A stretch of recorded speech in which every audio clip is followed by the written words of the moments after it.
Hello student, this is HN and welcome to red classes. तो बच्चों, आज हम आपके साथ डिस्कस करने वाले हैं कि कॉपर की इलेक्ट्रोलिसिस हम कैसे करेंगे। यानी कि बच्चों, आज के टॉपिक में हम आपको बताएंगे कि इम्प्योर कॉपर से हम प्योर कॉपर को कैसे आइडेंटिफाई कर सकते हैं। तो सबसे पहले हम आपको बता दें कि इम्प्योर कॉपर से प्योर कॉपर को आइडेंटिफाई करने के लिए हम सबसे पहले यहाँ पे प्रोसेस का यूज करते हैं, उसको हम लिखते हैं इलेक्ट्रोलिसिस ऑफ कॉपर। तो बच्चों, यहाँ से भी एक क्वेश्चन एग्जाम में हमसे बनता है कि अगर मुझे इम्प्योर कॉपर से प्योर कॉपर को निकालना है तो उस प्रोसेस का नाम क्या मिलेगा। तो उस प्रोसेस का नाम मिलता है इलेक्ट्रोलिसिस ऑफ कॉपर। तो इसके लिए यहाँ पे मैंने एक सेटअप बना रखा है। तो सबसे पहले हम इस सेटअप को एक्सप्लेन करेंगे। इसी के साथ यहाँ पे आपको इससे कुछ इंपोर्टेंट रिलेटेड जो हमसे बोर्ड के एग्जाम में क्वेश्चन पूछे जाते हैं उसको भी डिस्कस करेंगे। ठीक है बच्चों, तो आप वीडियो को जरूर देख लेना, लास्ट तक 100% कंसेप्ट क्लियर रहेगा। तो सबसे पहले बच्चों, मैंने यहाँ पे एक टैंक लिया है। इसको बहुत से लोग इलेक्ट्रोलाइट टैंक के नाम से भी जानते हैं, बिकॉज इसमें जो प्रोसेस हो रही है वो इलेक्ट्रोलिसिस की हो रही है, तो इसका नाम इलेक्ट्रोलाइट टैंक भी बोल सकते हैं। यहाँ पे बच्चों, सबसे पहले मैंने क्या किया कि मैं कॉपर की इलेक्ट्रोलिसिस करना चाहता हूं। तो मैंने यहाँ पे जो सॉल्यूशन लिया है तो वो CuSO4 और साथ ही में बच्चों मैंने इसमें H2SO4 को ऐड करा दिया है। H2SO4 का ऐड इसलिए कराया क्योंकि H2SO4 एसिडिक इन नेचर होता है। एसिडिक इन नेचर का मतलब इससे जो रिएक्शन होती है वो रैपिडली होना स्टार्ट होती है। यानी कि अगर मैं H2SO4 को नहीं डालूंगा तो रिएक्शन थोड़ा स्लो होगी। अदरवाइज अगर मैं इसमें H2SO4 को डाल दूंगा तो जो रिएक्शन है उसकी स्पीड को थोड़ा सा अच्छे से मेंटेन करेगा, यानी कि रैपिडली रिएक्शन हमें मिलने लगती है। ठीक है बच्चों, नेक्स्ट हम जानते हैं यहाँ पे जो मैंने यहाँ पे आपको ये दिख रहे होंगे दो रेक्टेंगल शेप के, तो इसको हम बोलते हैं इलेक्ट्रोड। और इलेक्ट्रोड जो बनते हैं वो या तो ग्रेफाइट के हो सकते हैं या फिर कार्बन के हो सकते हैं। तो यहां से भी हमसे क्वेश्चन पूछा गया कि अगर मैं आपसे बोलूं कि इलेक्ट्रोलिसिस ऑफ कॉपर में जो इलेक्ट्रोड बनते हैं वो किसके बनते हैं, तो वो हमें मिलेंगे या तो ग्रेफाइट के या फिर कार्बन के। ठीक है बच्चों, इसी के साथ इन इलेक्ट्रोड से मैंने एक बैटरी को कनेक्ट किया है और बैटरी के दो टर्मिनल, एक पॉजिटिव टर्मिनल और दूसरा नेगेटिव टर्मिनल। तो पॉजिटिव टर्मिनल को मैंने पहले वाले इलेक्ट्रोड से कनेक्ट किया जिसका नाम मैंने लिखा एनोड, और दूसरे वाले से नेगेटिव को कनेक्ट किया जिसका नाम मैंने लिखा है कैथोड। ठीक है बच्चों, तो सबसे पहले हम जानते हैं एनोड को और कैथोड को। तो एनोड का मतलब होता है जिसके पास पॉजिटिव चार्ज और कैथोड का मतलब होता है जिसके पास नेगेटिव चार्ज। तो पॉजिटिव और नेगेटिव चार्ज मतलब एनोड और कैथोड की बात करेगा। इनको हम इलेक्ट्रोड के नाम से जानते हैं, जो या तो ग्रेफाइट के हो सकते हैं या फिर कार्बन के हो सकते हैं। ठीक है, तो यहाँ पे आगे बढ़ते हैं। और मैंने क्या किया सेटअप के अंदर, यहां पे हम इनिशियली क्या करते हैं, एनोड पे हम इम्प्योर कॉपर की स्ट्रिप को लगाते हैं। इम्प्योर कॉपर की स्ट्रिप का यूज करते हैं। ठीक है बच्चों, तो सबसे पहले मैंने एनोड पे एक इम्प्योर कॉपर की स्ट्रिप का यूज किया। इसी के साथ हमने नेक्स्ट कैथोड पे हमने प्योर कॉपर की स्ट्रिप का यूज किया।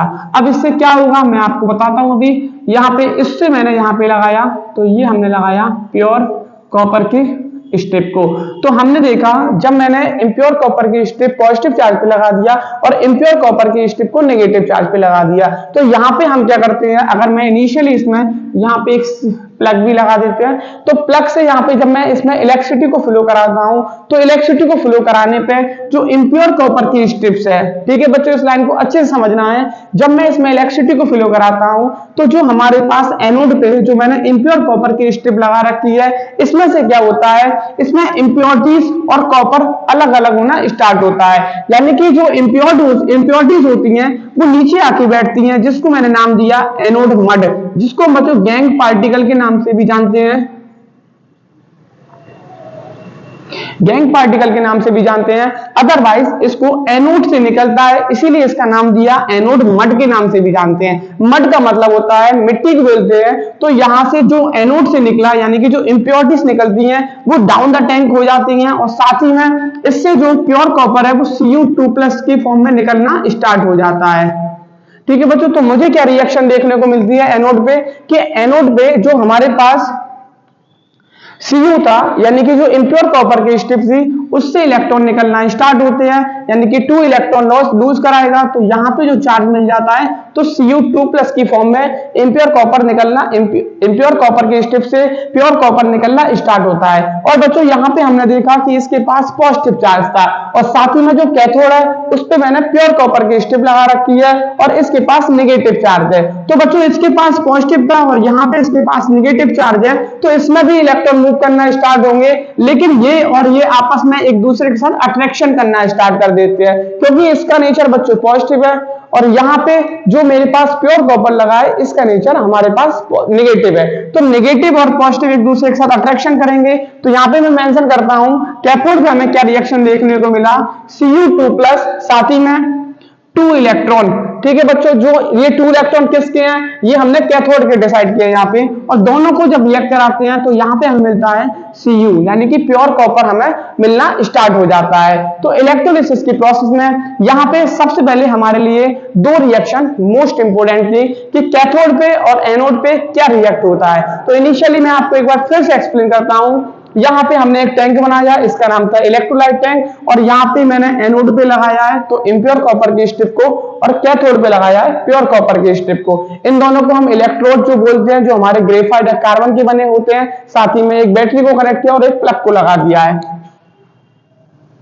प्लग को लगा दिया है। जैसे ही इस प्लग को हम मूव करते हैं, यानी कि स्टार्ट करते हैं, तो इन दोनों में इलेक्ट्रिसिटी फ्लो करना स्टार्ट कर देती है। तो हम देखते हैं कि इम्प्योर कॉपर की स्ट्रिप से इम्प्योरिटीज टैंक के नीचे आके बैठती है, जिसको हम एनोड मड के नाम से जानते हैं। साथ ही में इम्प्योर कॉपर स्ट्रिप से प्योर कॉपर निकलना स्टार्ट होता है, जो Cu2+ की फॉर्म में, यानी कि Cu2+ आयन की फॉर्म में निकलेगा। तो यहाँ पे नेक्स्ट कंडीशन में हमने डिफाइन किया, जो मेरे पास दूसरा नेगेटिव टर्मिनल था, यहाँ पे भी इलेक्ट्रिसिटी फ्लो किया तो यहाँ से भी इलेक्ट्रॉन मूव करना स्टार्ट करेगा, लेकिन इसमें जो चार्ज होगा वो नेगेटिव, और यहाँ से जो निकला पॉजिटिव। तो पॉजिटिव और नेगेटिव एक दूसरे को अट्रैक्ट करना स्टार्ट करेंगे। तो जो इम्प्योर, यहाँ से जो इम्प्योर कॉपर की स्ट्रिप से प्योर कॉपर निकला है, वो कहीं ना कहीं कैथोड से चिपकना स्टार्ट करेगा, और जो हमारे प्योर कॉपर की स्ट्रिप को और भी यहाँ पे लार्ज, यानी कि उसके साइज को गेन करा देगा। तो इम्प्योर कॉपर से हम प्योर कॉपर को ही आइडेंटिफाई कर पाए। इस प्रोसेस को हम बच्चों बोलते हैं इलेक्ट्रोलिसिस ऑफ कॉपर। तो पहला क्वेश्चन बच्चों मिलता है कि इसमें हमने CuSO4 के साथ H2SO4 का सॉल्यूशन क्यों यूज किया। इसका रीजन था क्योंकि H2SO4 डालने से जो हमारी रिएक्शन है उसकी स्पीड थोड़ी सी गेन हो जाती है। साथ ही में यहाँ पे बहुत सारे क्वेश्चन हमसे पूछे जा सकते हैं कि एनोड पे क्या रिएक्शन मिलती है, कैथोड पे क्या रिएक्शन मिलती है। ये था बच्चों आज का हमारा सेटअप कि हम कैसे आइडेंटिफाई करेंगे इम्प्योर कॉपर से प्योर कॉपर को। ठीक है बच्चों, ऑल द बेस्ट।